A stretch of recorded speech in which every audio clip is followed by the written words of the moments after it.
Inanunsyo ng COMELEC na posibleng suspendihin nila ang ilan sa mga ginagawa nilang paghahanda para sa barangay at sangguniang kabataan elections na nakatakdang gawin sa December 1, 2025.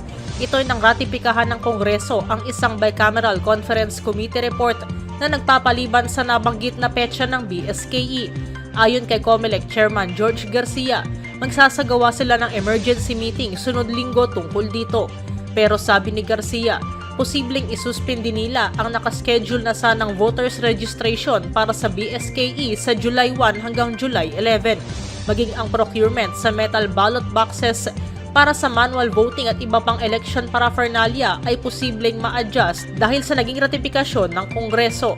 Matatandaan na nagkasundo ang Senado at Kamara na nag-iisa sa Senate Bill No. 2816 at House Bill No. 11287 na nag-aamyenda naman sa Republic Act No. 7160 o ang Local Government Code of 1991, lalo na sa petsa ng susunod na barangay at SK elections. Dadalhin na ito kay Pangulong Bongbong Marcos upang pirmahan at oras na maging batas na ito, gagawin na ang BSKE sa unang Lunes ng Nobyembre 2026 sa halip na ngayong Disyembre.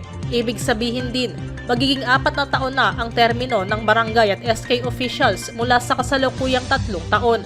Sabi pa ni Garcia, 11 bilyong piso ang nakalaang pondo para sa pagsasagawa ng BSKE.